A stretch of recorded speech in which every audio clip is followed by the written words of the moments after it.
राज्यभरामध्ये लोकसभा निवडणुकीचं वारं वाहू लागले.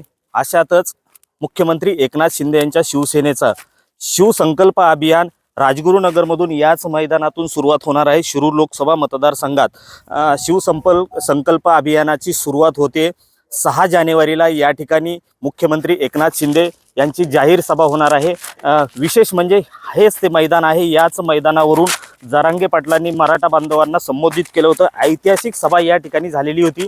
त्यानंतर आता मुख्यमंत्री एकनाथ शिंदे या ठिकाणी शिवसंकल्प अभियानाची सुरुवात करतायत. आपल्यासोबत बोलण्यासाठी या विभागाचे माजी खासदार आहेत शिवाजी दादा. दादा मला सांगा, काय संकल्प आहे नक्की? संकल्प आमची जी टॅगलाईन आहे मिशन 48. मिशन 48 ह्या कार्यक्रमाअंतर्गत शिवसंकल्प अभियान आम्ही राबवतोय. शिवसेना पक्षाच्या वतीने ज्या जागा 2019ला 22 जागावर आम्ही लढलो त्या सगळ्या ठिकाणी राज्याचे मुख्यमंत्री आणि शिवसेना पक्षाचे मुख्य नेते हे स्वतः प्रत्येक ठिकाणी जाऊन दौरे करून त्या लोकसभा मतदारसंघाचा आढावा घेणार आहे. महाराष्ट्र राज्याने गेल्या 1.5 वर्षात केलेली कामगिरीचा लेखाजोखा जनतेपुढं मांडणार आहे, कार्यकर्त्यांपुढं मांडणार आहे. कार्यकर्त्यांना ह्या निवडणुकीला कसं सामोरं जायचं, आपल्या बूथ आणि शाखा प्रमुखांची कशी बांधणी कशी केली त्याचा आढावा घेतला जाणार आहे. आणि हे सगळं करत असताना निवडणुकीला सामोरं जायचं आहे. लढाई मोठी आहे, मिशन 48 आहे. अशा पार्श्वभूमीवर ही मानाची सभा शिरूर लोकसभा मतदारसंघापासून चालू होते. कार्यकर्त्यांचा मेळावा आपण म्हणू, पण ह्या मेळाव्याला माझ्या अंदाजाने 20 ते 25,000 कार्यकर्ते आणि सर्वसामान्य लोक उपस्थित राहणार आहेत. 25,000ची आमची अपेक्षा आहे. त्याप्रमाणे आम्ही नियोजन केलेलं आहे. ही सुरुवात जी आहे या अभियानाला ही शिरूर लोकसभा मतदारसंघामधूनच केलेली आहे. त्याचं कारण यापूर्वी ज्या ज्या सभा शहराच्या बाहेर, विशेष करून मुंबई, ठाणे, कल्याणच्या बाहेर ज्या झाल्या त्या सगळ्या मोठ्या सभा ज्या झाल्या त्या शिरूर लोकसभा मतदारसंघामध्ये आणि विशेष करून खेड आळंदी विधानसभा मतदारसंघामध्येच झाल्या. आपल्या सगळ्यांना माहिती आहे 2004ची आदरणीय वंदनीय हिंदुहृदय सम्राट बाळासाहेब ठाकरे यांची 2004मधली सभा ही इतकी ऐतिहासिक ठरली. त्या एका सभेमुळं सगळ्या राज्याच्या किंवा ह्या लोकसभेच्या निवडणुकीचं गणितच बदलून गेलं आणि ही कायम राष्ट्रवादी आणि काँग्रेसच्या ताब्यात असलेली जागा त्या एका सभेमुळं शिवसेनेच्या ताब्यात आली. ह्या सगळ्यांना सर्वश्रुत आहे.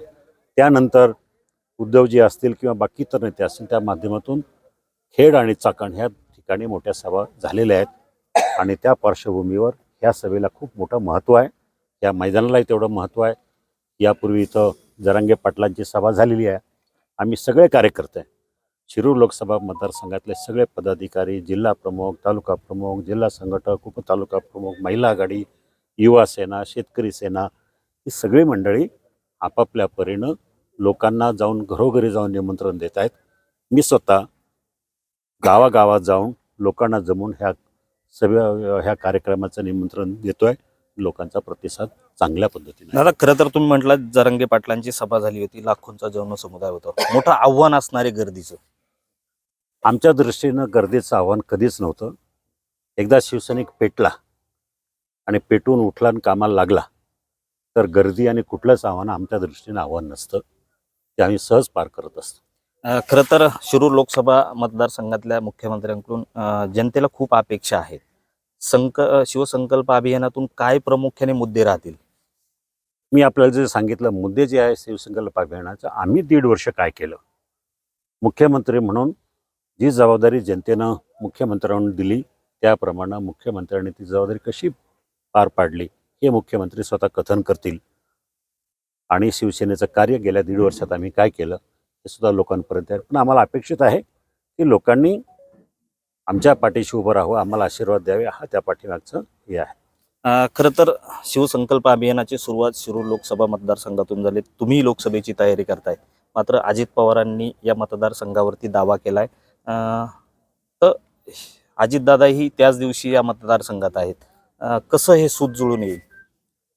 ठीक आहे, तो योगायोग म्हणावा. अजितदादांचा वापगाव या ठिकाणी एक कार्यक्रम आहे. आमचा कार्यक्रम हा तसा पूर्वनियोजित आहे, अगोदरच ठरलेला आहे. आणि जागा वाटपाच्या संदर्भामध्ये अजितदादांनी क्लेम केलं, आम्ही क्लेम केलं, भाजपनं ह्यापूर्वी क्लेम केलेला आहे. पण ठरवतील अंतिम निर्णय तिन्ही पक्ष एकत्रित बसून श्रेष्ठींशी चर्चा करतील आणि ठरवतील. ज्याला जागा जाईल त्याच्यासाठी आम्ही सगळ्यांनी काम करायचं. आम्हाला जागा मिळाली तर आमच्यासाठी सगळे काम करतील. राष्ट्रवादीला जागा मिळाली तर राष्ट्रवादीसाठी आम्ही सगळे काम करू. भाजपला जागा मिळाली तर शिवसेना आणि राष्ट्रवादी आम्ही सगळे त्यांच्यासाठी काम करू. आमचा उद्देश मिशन 48 आहे आणि त्या अंतर्गत किमान 45 जागा महाराष्ट्रातून निवडून द्यायच्या, हे अंतिम ध्येय आमचं आहे. खरं तर जन आक्रोश यात्रा खासदार कोल्हेंची निघाली होती. त्यांनी 6 प्रमुख मागण्या घेऊन आक्रोश यात्रा पुण्यामध्ये सभा घेतली. त्या सभेत मुख्यमंत्र्यांचं स्वागत करीन ह्या 4 मागण्या मुख्यमंत्र्यांनी शिरूर लोकसभा मतदारसंघात सोडवल्या तर मुख्यमंत्र्यांचं स्वागत करण्यासाठी कोल्हे येतील. काय एकंदरीत हे आहे? आता त्यांच्याबद्दल मी काय बोलणं आणि त्यांच्या यात्रेबद्दल काय बोलणं मला काय उचित वाटत नाही.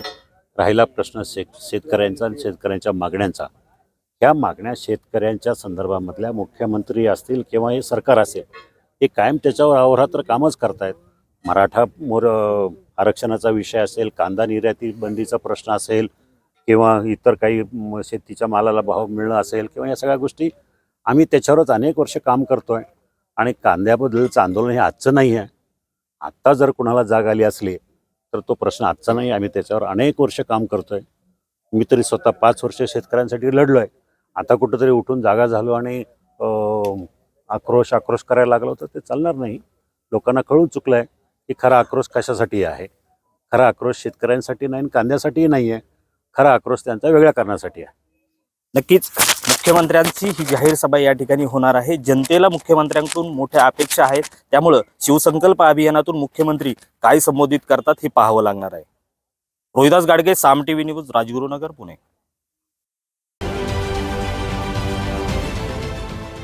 देश विदेशातील प्रत्येक घडामोडींचे लाईव्ह अपडेट मिळवण्यासाठी आता साम टीव्हीच्या सर्व सोशल मीडिया प्लॅटफॉर्मला लाईक, फॉलो आणि सबस्क्राईब करा. तसंच सर्व नोटिफिकेशनसाठी बेल आयकॉन प्रेस करायला विसरू नका.